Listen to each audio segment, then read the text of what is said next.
Welcome to Printing Profits.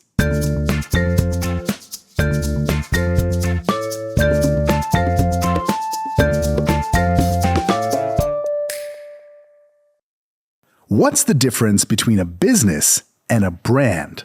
Well, for starters, a business is anything that exchanges products or services for money, but a brand is the personality of your business that your customers can connect to. Think of it like this. A business is sales-focused, but a brand is community-focused. And if there's one person who understands the value of building a brand and community with print on demand, it's Joe Robert. Welcome to Printing Profits. I'm Talish. As the founder of POD Ninjas, the largest Facebook group of POD merchants in the world, Joe Robert is a household name when it comes to e-commerce. His YouTube channel boasts over 87,000 subscribers and over 4 million views, and his online course has helped his students collectively earn over $5 million in sales. Joe, thanks for joining me today. Yeah, of course, Talish. For a lot of merchants, that first hump when they get their store started is just trying to get your products to sell. But say my products are selling and my customers like my products. Why is building a community or a brand useful to me at all? I think ultimately the term brand to me is not, you making a logo, attaching it to your site, and then having like recognition there. The term brand to me means building a space for your niche, right? If you can build a really cool site where your niche feels like when they purchase products from you that they are joining your team, or they're joining your club or something like that. When they follow you on social media, that's them essentially joining your club, your team. To me, that's when the magic happens with a print-on-demand store.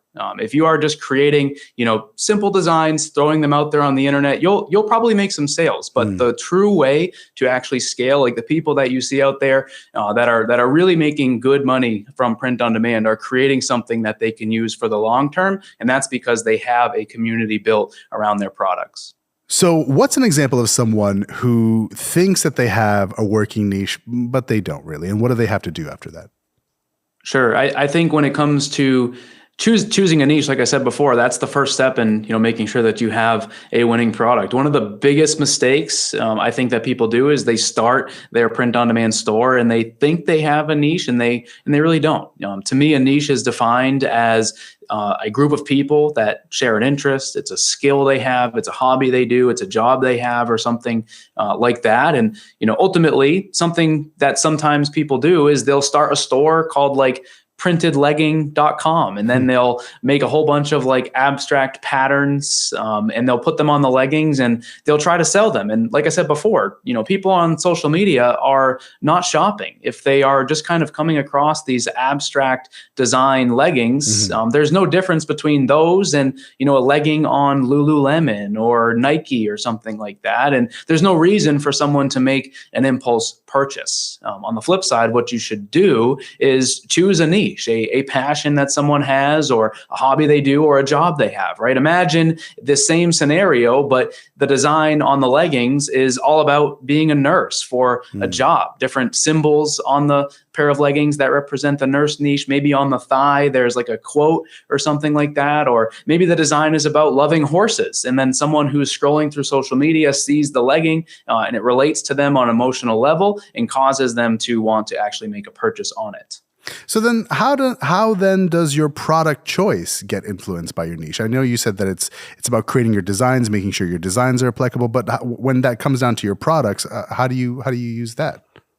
Sure. I think this is maybe like the magic behind this term brand, right? As print-on-demand sellers, we have access to literally hundreds of products, potentially thousands. And some of them are really awesome. And depending on your niche, you could think a little bit strategically about what you're selling to create something awesome. For example, let's say that you created a store, maybe you called it mancavemats.com, and then you choose print-on-demand doormats. Printify has several different options of little rugs that you could use as a doormat, and you create designs that would be relevant for the man cave space. Different things like hunting or gambling or playing poker or video games or whiskey and beer drinkers and things like that. And before you know it, you have an entire store where someone that's interested in one of those things can choose choose something that's really cool for their man cave. Or let's say that your niche is grilling and you choose print-on-demand aprons, and you create a store where people can get a really cool print-on-demand apron for themselves to reflect something that they love. That is ultimately where brands are built. When you choose a unique product for someone in your niche to buy that they don't normally see being sold to them online. Well, we talk about this idea that a business is sales focused, but a brand is community focused. Would you say that building a brand starts by building a community first, or is there another way that a seller can start to build their brand? I mean, I think again, it comes down to your niche. If you're trying to build a brand, really what that means is you're just building a store in a niche, and you're positioning yourself sort of as the expert. So example, let's say that I'm someone that loves to go hunting. I could create a store. I could call it huntingmerch.com. And that's my brand, right? And the brand comes to life with my designs. The brand comes to life with how I'm positioning myself on social media, the content that I'm posting, the content that I'm curating, the things that I'm sharing. And as people who are interested in hunting discover my products, discover my social media pages, that's ultimately when the brand, comes to life. I don't want people to think, that this term brand or something like that is something bigger than it is, because really it comes down to, do you have, a nice store with great products on it, and are you actively growing a fan base, for lack of better words? So you're essentially, what you're trying to do is kind of establish a relationship with your audience. Yeah, definitely. Yeah, that's totally it. That's the right word, probably, is relationship, right? An integrated piece, or an integrated, place inside of the community is where the brand actually happens. But this strategy is one that I've used to really make the difference in terms of, taking a brand from an okay level to a level that is, truly sustainable. And if you can get into influencer marketing, and you can begin to have other people on social media promoting your products to their own audiences, that's how you can take a brand to the next level, right? Because that's when you have not only yourself promoting it, but others are too, right? And there's credibility there. You're able to use other people's audiences, to reach more customers. And, just to clarify, sometimes when I say influencer marketing, I think sometimes people have a tendency to think that I'm talking about Kardashians or swimsuit models or fitness models or something like that. But, the example I give all the time is let's say you're in the gardening niche. You're really just looking for someone that's named Becky on Instagram, and maybe her account is Becky Gardens, and she has 32,000 followers, and you can bring her on board. You can send her a free sample of your gardening hoodie, and now she's on Instagram in front of her 30,000 followers promoting your brand. That's ultimately, to me, what I sometimes call the pinnacle of a print-on-demand store. If you can reach that level, then you're likely doing something really cool. A lot of times, what I hear from people is that designs or stores that are successful rely on them creating a emotional connection, either through their designs or through their products, or the way that they market their store. Does creating an emotional connection also play a part in developing a brand or growing a community? Yeah, I mean, whenever I'm teaching people about POD, the way that I sort of frame it up is that when you're selling on social media, you're doing something very unique. You are selling to a group of people who are not shopping, right? When people are on social media, they're looking at pictures of their friends. They're looking at pictures of their friends' kids. They're looking at pictures of their friends' pets or their friends' vacations or whatever, right? They're not shopping. And that means that we need to give them a reason to be interested in our print-on-demand hoodies, or our print-on-demand shoes, or our print-on-demand blankets, or whatever the product is. That reason, in a lot of cases, is just like you said, some sort of an emotional connection to what you're selling. In plain words, that just means your niche, right? You need to make sure that you're choosing a niche that people are passionate about. It could be a hobby, a job, maybe a skill that they have, maybe a nationality that they have, or something like that, that is going to create an emotional response, which could lead to them making an impulse purchase to ultimately support your brand. So yeah, I think emotional selling is really the name of the game. If you can do that, that's the start of your brand. How do you track something like that? How do you measure that a brand or a community is being built? How do you know that it's working for you in your favor? Yeah, I mean, if we're talking strictly metrics, like the first one would be sales, right? If you're not selling anything, well, then the brand's not growing, you know. And then the second metric would just be followers, right? If you're on TikTok or Facebook or Instagram or even Pinterest is a really big platform for certain niches as well. If you're not gaining in followers, then you're not growing, right? And then likewise, like I said before, if you're not selling, well, then your brand's also not growing. Yeah. Say I have a community in place. They know my store. Sure. They know my products. They might even know me personally through my social media. Am I a brand yet? Yeah, I mean, theoretically, yes. I think, again, like I said before, I don't want to overcomplicate the term brand or, again, like make it something it's not. To me, brand means like building your own place to sell your niche related products. Then if you have the community to go along with it, then yes, you are a brand, right? If we think about, a company like Nike, for example, that's a brand. They have a website. They likely have millions of people around the world that are a part of their community who like their products. And that is, when it comes down to it, what makes them a brand. So Talish, I don't know what you're interested in. Maybe you are interested in gardening and, instead of Becky Gardens, it's Talish Gardens, and you're on Instagram and you're out there pruning your tomato plants and you're also selling, tomato hoodies. Like that's your brand, right? And whatever your store is called doesn't necessarily have to be, Talish's gardening store or something. It can be anything you want. But yes, like that's ultimately how I would define brand. What are some ways that some sellers can incorporate that level of branding actually into their products, like branding their products in a way?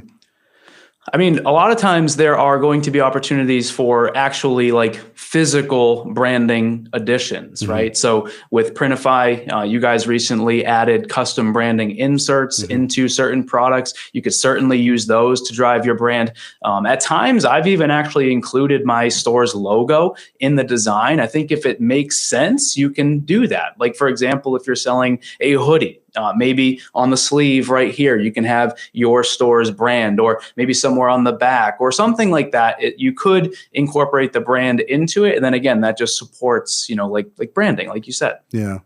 Boy, I got to tell you, Joe, if this was a drinking game where somebody had to take a shot every time they heard the word brand, they wouldn't be in good shape as far as this interview is going, which leads me to this question. Is there such a thing as too much of a focus of branding for a store?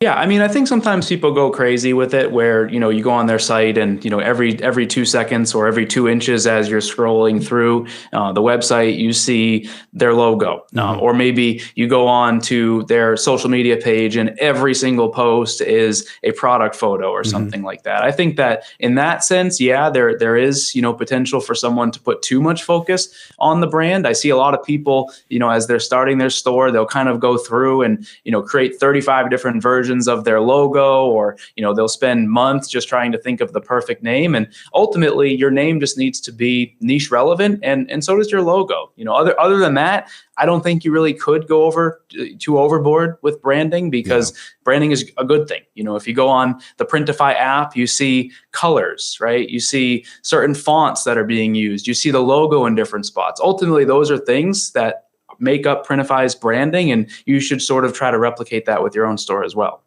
Well, before I let you go here, I want to take the opportunity to find out the story behind your brand, or at least one of them, because a lot of people know you through POD Ninjas. So what is the story behind that, and how did that turn into a brand?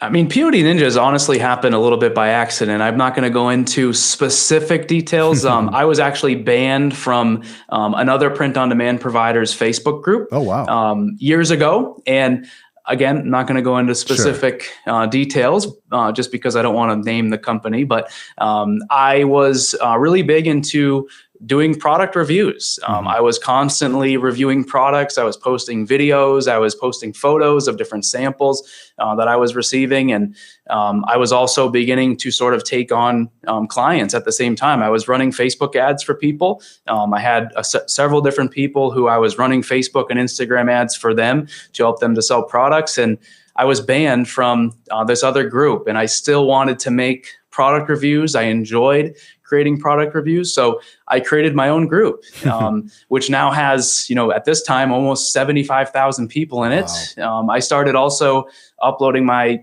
product reviews to YouTube. And now on YouTube, I'm over 90,000 subscribers. And that's where POD Ninjas was born. It happened because I was banned from this other group. Yeah. And it ultimately has transformed into something that I would have never imagined that it could have. Definitely. Well, hey, we're glad that it did, man, because honestly, you're a beacon of light for a lot of people who want to get this right, and proof that it does work if you do it well, if you put in the time, Sure. Yeah. Like I said, it really comes down to having that winning product, which is, the perfect combination of your niche, your product choice, if your and your designs. If you don't have that, then you really don't have something that someone's going to want to buy, in my opinion and in my experience. Fair enough. Well, Joe, thanks so much for sharing your experience with us today. We really appreciate it. Of course. This is Printing Profits.